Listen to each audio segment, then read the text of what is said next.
Chapter 19. Story of the Night Flowers. As the moon lit the sky and torches lit the castle, my training was complete, and I saw the Hatter standing on a balcony off the courtyard. As the rest of our group dined with the Queen in the main hall, Hatter sipped on a cup of tea overlooking a field of red roses. I carefully approached him and stood by his side. "Beautiful, aren't they?" I said softly. Hatter nodded. "Haunting, really." With a sigh and a sip, he added, "This field is the only red thing in the whole kingdom." Puzzled, I asked, "Why is it here?" Hatter then began to tell a tale from Alice's time. I don't want to tell it in a back-and-forth conversation, so once again I'll cut in here. Red was the oldest of the two girls, and next in line to take the throne. However, her parents decided that Red was too angry and harsh to rule, and that Wonderland would be better placed in the gentle hands of White. This made Red furious, and she ran away from the kingdom, vowing to take back what was hers one day. That one day came when Alice beat her and White banished Red. Against her own wishes, White did what had to be done, but had mourned her sister's absence ever since. As an act of compassion, White has planted a red rose every day that Red has been away from home, and to this day, White refuses to take up arms against her sibling, which is why Alice and her kin are chosen champions. Red draws near. "The roses are beginning to stir," Hatter said, as he turned and started to walk to his room. He stopped and spoke. "The roses hold many secrets. Just listen to the whispers." Rather than follow Hatter to the bunks, I stayed on the balcony, drifting off in thought. A breeze suddenly picked up, and on the wind, I began to hear millions of tiny voices. Instead of questioning whether or not the voices really were those of the flowers, I marched off to the field to find out just what secrets they had to share. Chapter 20. The Whispers of the Roses. In a full suit of armor, I walked among the flowers. I felt an uneasiness that caused me to keep a hand on my weapon. The voices were louder now, speaking of Red's return and the war for Wonderland. Not hearing anything I haven't heard already, I walked till I came to a frantic little group of roses. I could only hear fragments of their conversation, but what I did pick up was concerning. The roses in unison chanted things like, "She knows of the prophet," and "Judas." I managed to question, "Who's a Judas?" A sobbing rose spoke for the group, "The one who wears a grin."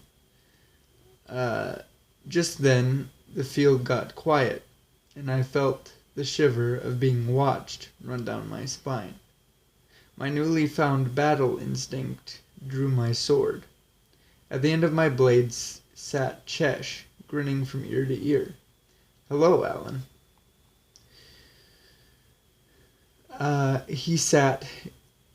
He said in his own happy way.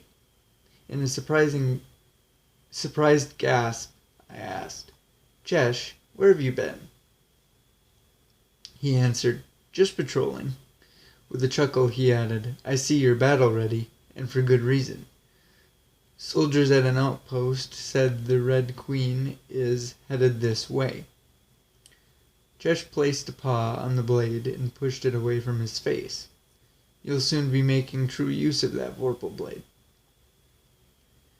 Among the now trembling roses, he trotted his way back to the castle to inform the White Queen of his news.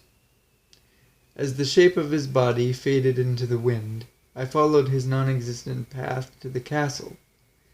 As hard as I tried, I couldn't cast the terrified roses and their grinning Judas claim from my mind. Chapter 21. Pink Dawn. The following morning was gray. A chilling breeze hit my face as I stood behind the White Queen overlooking the field of roses. The soundless moments were matched with the lifeless stare on the face of the Queen. After a while, a great clatter of marching filled the hills as a white sentry exclaimed, "The Red Queen approaches." Soon the ruby-covered Queen sat in front of us, looking up at the balcony on which we stood. She didn't touch the ground, her seat resting on the shoulders of 4 tired men. "Hello, dear sister," her snake tongue spoke. The White Queen responded meekly, "Hello, Red."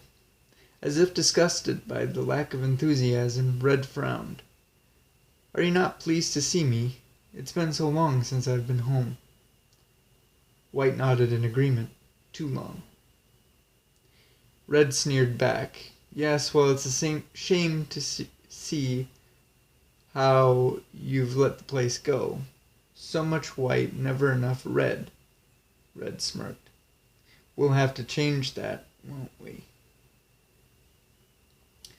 The soldiers surrounding White and I drew swords in offense to the comment. Red quickly wove a dismissing hand. "Oh, but of course, that's not the only reason I'm here." She pointed with her long red nail at me. "I've come to speak with Alan." A smile grew out of the corner of her mouth as White stepped aside and I inched forward. "How do you know my name?" I asked sternly. Red replied, almost shocked. "Why, my dear child, all of Wonderland knows your name, and you expect me not to?" She pretended to pout. "I'm hurt." That hurt quickly wore off as she continued on. "Well, I've waited this long to meet the kin of Alice, so let me have a look at you." I stood in clear view as she looked me over. With curious finger to her lips, she chuckled. "I must say I expected more. You don't much look like a prophecy, much less one who can defeat me." I cut her off. "You thought the same of Alice." Red barked. "Alice fought the Jabberwocky, not me. I assure you my power is much greater than the beast's." Red cooled off with a sigh. "You'll have the pleasure of finding that out yourself." Sarcastically, I replied, "I'll beat you all the same." Red stated with an angry chuckle, "Well, that remains to be seen, but I suppose I'll have you to thank for handing me back my throne." She cast an eerie look to White, who was stone-faced. Her blue eyes danced in fire. As Red turned to leave, I felt the Hatter's hand on my shoulder, and with the look in his eyes, I began to feel as if I was really supposed to be here. And with that, guys, that's another quick 3 chapters, but that's going to wrap up this episode for us. And we'll see you guys in the next one.